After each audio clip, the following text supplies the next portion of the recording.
नमस्कार जनबंधुओं, आज हम इस जंतर मंतर के उस प्रोटेस्ट साइट पे खड़े हैं जहाँ पे सीजेपी का आज प्रोटेस्ट हो रहा है। सोशल कॉन्ट्रैक्ट की थियरी कहती है कि ये समाज के जो लोग हैं, ये जो सिटीजन्स हैं, इन सब ने अपनी कुछ कुछ फ्रीडम्स स्टेट को जाके दी और स्टेट बनाया खुद के प्रोटेक्शन के लिए, खुद के एक बेहतर जीवन के लिए, जिससे स्टेट हमें प्रोटेक्ट कर सके। तो डेमोक्रेसी का असली मतलब सिर्फ राइट टू वोट या राइट टू इलेक्ट ही नहीं होता है, बल्कि राइट टू रिकॉल भी होता है। अगर आज हमारे पास राइट टू रिकॉल होता तो आज यहाँ ये प्रोटेस्ट की जरूरत ही नहीं पड़ती। ये लोकतंत्र है कि षड्यंत्र है, कुछ समझ में नहीं आ रहा है। लगता है कि हमारे देश में आम आदमी की आवाज सरकार तक पहुँच पाती है। देखिए, सरकार तक के संज्ञान में तो सब है साहब, यही नाक के नीचे सब काम हो रहा है। आज सब चीज आपको खबर लग जा रहा है। हाँ, छोटी छोटी बातें खबर हो जा रही है। और ये धरना फुटेज आंदोलन, इसका खबर नहीं हो रहा है। अगर बिल्ली आंख बंद कर ले तो इसका मतलब ये थोड़ी कि कोई आपको नहीं देख रहा है। मैं बताता हूँ, राइट टू रिकॉल का मतलब ये होता है कि जैसे आपके पास राइट टू इलेक्ट है, जिसमें आप क्या बोलते हैं, वोट देके आप अपने रिप्रेजेंटेटिव को चुनते हैं। तो राइट टू रिकॉल के अंदर होता है कि जैसे ही आपके पास ये अधिकार है कि आप उनको चुनेंगे, वैसे ही आपके पास अधिकार है कि जब वो आपकी बात ना सुने तो आप उनको उस पावर से निकाल भी सकें। तो ऐसा कहाँ? आप जिंदा इसलिए हैं, ये जिंदा इसलिए हैं कि हमारा समाज जिंदा इसलिए है क्योंकि आज ये सैकड़ों मील दूर से यहाँ अपनी आवाज उठाने आए। और जैसा हमने पहले जिक्र किया कि इस देश का लोकतंत्र तब तक जिंदा है जब तक यहाँ के लोग, यहाँ के सवाल जिंदा हैं। जब तक इस देश के लोग सवाल पूछते रहेंगे तब तक इस देश का लोकतंत्र जिंदा है। मैं क्या बोलूं, मेरा भारत देश मान कि आपका भारत देश मान, हमारा भारत देश मान। ये हमारी मिट्टी है, ये हमारी मिट्टी है। हमें हमारी मिट्टी से कोई गिला शिकवा नहीं होना चाहिए। बस देखिए, ये जितनी आज कंप्लेन्स है ना, अगर हम लोग अपने राइट्स को लेके अवेयर हो जाएं तो शायद ये कंप्लेन सिर्फ कंप्लेन ना रह जाए। हम अगर अपने अधिकारों का अच्छे से इस्तेमाल करें तो शायद तक आज जो हमें यहाँ प्रोटेस्ट करना पड़ रहा है उसकी हमें जरूरत ना पड़े। बट हम कभी, मतलब इंसान अपने घर से निकलने को डरता है, इंसान आवाज उठाने को डरता है। तो मैं तो यही कहना चाहूंगा कि जब तक आप आवाज नहीं उठाओगे अपने लिए, आपके लिए आपकी डेमोक्रेसी डेड रहेगी। वाले भी तो दबाव में, मैं वही कह रहा हूँ, वो भी आका बैठे हुए हैं उनके, वो भी जानते हैं कि अगर यहाँ पे कुछ हुआ तो पूरे इंडिया में तहलका मच जाएगा, पूरे इंडिया से मुंह दिखाने के लायक नहीं रहेंगे वो कहीं, ये वो भी जानते हैं। अरे वरना तो आपको मालूम है, केवल एक फोन आता है कि हाँ ऐसा हो गया, सुनवाई आती है, अरे ऐसा हो गया। 2012 से पहले मैं मोदी को नहीं जानता था। कौन मोदी, कहाँ के मोदी, मैं नहीं जानता, क्योंकि मैं जॉब करता था। ये बीजेपी आई क्यों? कांग्रेस ने करेक्शन किया। हम लोगों को क्या हुआ कि नहीं यार उनने करप्शन किया है, एक बार इसको देख ले। ये लोकतंत्र नहीं है, ये तो अपने मन की बात करते हैं, तो मनतंत्र है इनका, लोकतंत्र नहीं है। कि मैं गद्दी नहीं छोड़ूंगा, पता नहीं कैसे इसने खरीदी हुई है, पैसे से गद्दी को खरीदा है या कैसे खरीदा, ये जनता के वोट से तो नहीं बना, ये लोकतंत्र से नहीं बना, ये तो या तो वोट चोरी से बना है या रिश्वत देकर के बना है। उस माँ से पूछो जिसका बेटा गया, उस बहन से पूछो जिसका भाई गया हुआ है। लेकिन मोदी जी, आपके मंत्री को नहीं पता कि आपका मंत्री का भी बेटा होगा, अगर वो सुसाइड करता तो उसको कैसा लगता है एजुकेशन के लिए। क्या इस सरकार तक ये आम आदमी की आवाज पहुंच नहीं पा रही है, या फिर ये सरकार उस आवाज को नजरअंदाज करना चाह रही है? उनकी बहरी सरकार है सिर्फ। इनको पता नहीं कि बिहार में आकर के टेट का पेपर लीक हो गया, पहले नीट का पेपर लीक हुआ, हर साल पिछले साल भी नीट का पेपर लीक हुआ। कब तक सुसाइड नहीं करेंगे बच्चे? सरकार तक बात पहुंच रही है, लेकिन सरकार ने अपने कान और आंख जानबूझ के बंद किए हुए हैं।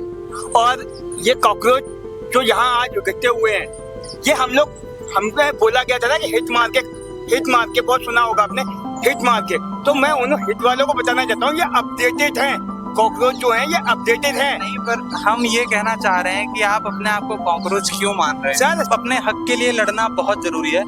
बट मैं आज सिर्फ इस पब्लिक को सिर्फ एक चीज कहना चाहूंगा कि अगर किसी एक इंसान ने, किसी एक आदमी ने, शायद हो सकता हो वो उस समय उसका दिमाग कहीं और हो, उसके मुंह से एक गलत चीज निकल गई हो और उसने कॉकरोच बोल दिया हो, तो ये जरूरी नहीं कि हम अपने आप को कॉकरोच समझ लें। मैं इस देश का युवा हूँ, यूपीएससी एस्पिरेंट हूँ, 6 साल तैयारी कर चुका हूँ और मैं कॉकरोच नहीं हूँ। सर, ये आज आप बहुत सारे मुद्दे मिक्स हो गए हैं। देखिए, नीट का पेपर एक बहुत बड़ा सीरियस इशू है और यहाँ पे आज जितने लोग रेजिग्नेशन डिमांड कर रहे हैं, वो इनका हक है, ये कर सकते हैं, ये डेमोक्रेसी है। सर एक और अभी नया मुद्दा आ गया है। बट कॉकरोच और नीट ये बहुत डिफरेंट चीज है, इसे हमें मिला के नहीं देखना सर चाहिए। नीट अलग है। मैं आपको बता रहा हूँ ये cockroach देखिए कैसे हैं। सर आप लोग बहुत समझदार लोग हैं। मैं सिर्फ एक बात आप लोग से कहना चाहता हूँ, मैं आप लोग का सपोर्ट करता जी हूँ। सर। आप लोग आज यहाँ पे एजुकेशन के मुद्दे को लेके आए हो, मैं एक स्टूडेंट हूँ और मैं खुद आप लोग के साथ हूँ इस मुद्दे में। जी सर। पर सर मैं कॉकरोच नहीं हूँ, कॉकरोच एक अलग कॉन्सेप्ट था। और आपसे मैं सिर्फ ये पूछना चाहता हूँ कि आप अभी किस मुद्दे के लिए यहाँ बैठे हुए हैं?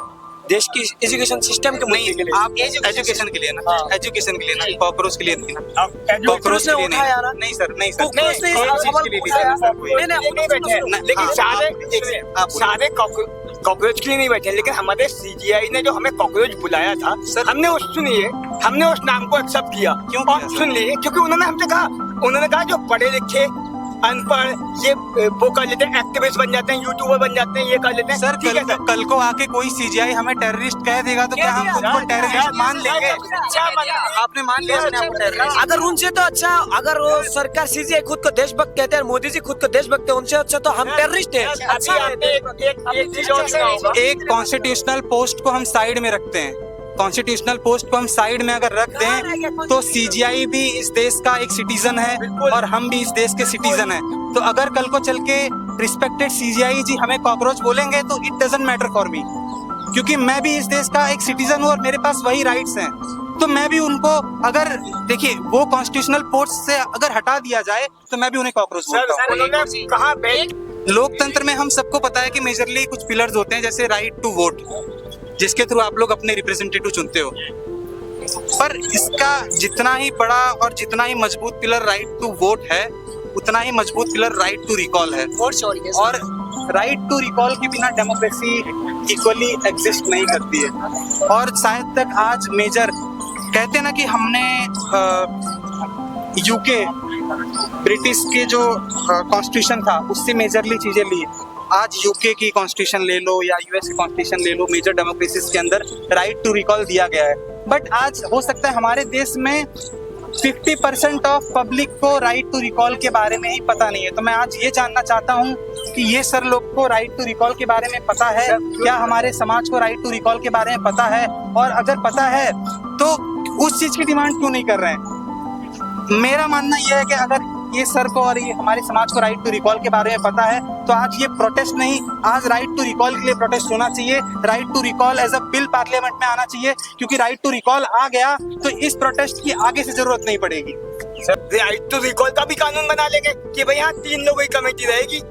नहीं मेरी बात सुनिए सर, आपके कहने से क्या होगा? संसद में वो बैठे हैं या आप बैठे हुए हैं? वो जो कहेंगे वो माना जाएगा। राइट टू रिकॉल आपका हक है, किसी कमेटी का हक नहीं है। आपके बेसिस पे कोई और इंसान राइट टू रिकॉल यूज नहीं कर सकता है। अगर आपने वोट दिया है तो राइट टू रिकॉल के अंदर भी आप ही वोट देंगे और आप ही डिसाइड करेंगे कि आपको ये मंत्री, ये नेता चाहिए या नहीं। सर मैं गड़बड़ की बात कर रहा हूँ, इनका काम ही गड़बड़ करना है। सर राइट टू स्पीच अगर नहीं होता तो आप आज यहाँ बैठे नहीं होते। क्या आप आतंकवादी बोल दिया ना? आपको क्या बात है? राइट टू स्पीच कहाँ है? हर चीज ऐसे दिल पे ले लीजिएगा सर तो ये डेमोक्रेसी नहीं चल पाएगी। चल ही नहीं रहे डेमोक्रेसी, डिक्टेटरशिप चल रहा है। आप कहाँ डेमोक्रेसी कर रहे हो? देख रहे हो, बताओ। हर ओपिनियन जरूरी है, इनका ओपिनियन भी जरूरी है, इनकी बातें भी सुनना जरूरी है, क्योंकि हमें ये पता होना चाहिए कि आज हमारे देश का युवा क्या महसूस कर रहा है। वो फ्रीडम ऑफ स्पीच की बात कर रहे हैं ना, वो होना चाहिए। सर फ्रीडम एक दलित बात नहीं फ्रीडम कर रहा, ऑफ दलित का स्पीच, मारा जा रहा है। आप उस पे सवाल करिए सर ना। फ्रीडम ऑफ बहुत स्पीच सारे पे ऐसे- मैं सवाल करूं अगर तिवारी की बात सुना है ना, उसके एनकाउंटर सर देखिए ऐसे तो बहुत मुद्दे हैं, एक साथ हम सब नहीं उठा सकते। अपनी इस छोटी सी क्लिप के अंदर पहले अपनी फ्रीडम ऑफ एक्सप्रेस होना चाहिए, उसके बाद आप कुछ कानून सर की बात अगर कर फ्रीडम सकते हो ऑफ ना। एक्सप्रेशन नहीं होता तो आप अभी यहाँ से मार के भगा दिए गए होते। डेमोक्रेसी कि यहाँ पे 4-5 मुद्दे मिक्स कर दिए गए हैं। पब्लिक को समझ में नहीं आ रहा है कि वो घर से कौन सा मुद्दा लेके निकली थी और यहाँ पे कौन से मुद्दे में आके खो गई है। कॉकरोच का एक अलग मुद्दा था, नीट का एक अलग मुद्दा था, यूपीएससी का एक अलग मुद्दा था। और ओवरऑल अगर हम देखने जाएं तो आज यहाँ पे जो सबसे असली मुद्दा होना चाहिए वो एजुकेशनल रिफॉर्म्स को लेके होना चाहिए। इंडिया के एजुकेशन को चेंज करने के बारे में हमें सोचना चाहिए। और अगर सच में ये लोग कह रहे हैं कि रेजिग्नेशन चाहिए तो फिर इन्हें सिर्फ रेजिग्नेशन की बात करनी चाहिए। को नीचा दिखा के, खुद को कॉकरोच बोल के, मुझे नहीं लगता ये सही चीज़ है। और मैं आज उन सारे युवाओं से बहुत डिसअपॉइंट हूँ कि जो उड़ती ही बातों से खुद को रिलेट कर रहे हैं। We all are not cockroaches, we all are future of this country, we all are youth of this country. हमें इस देश को उठाना है, हमें इस देश से सवाल पूछना है, और अगर कोई कल को हमें कॉकरोच कहेगा तो हम उन्हें पैरासाइट कहेंगे, बट ये कॉकरोच वर्ड अपने ऊपर नहीं लेंगे। तो मेरा ये सोसाइटी को मैसेज है कि please we are not cockroaches. जय हिंद, जय जनबंधु।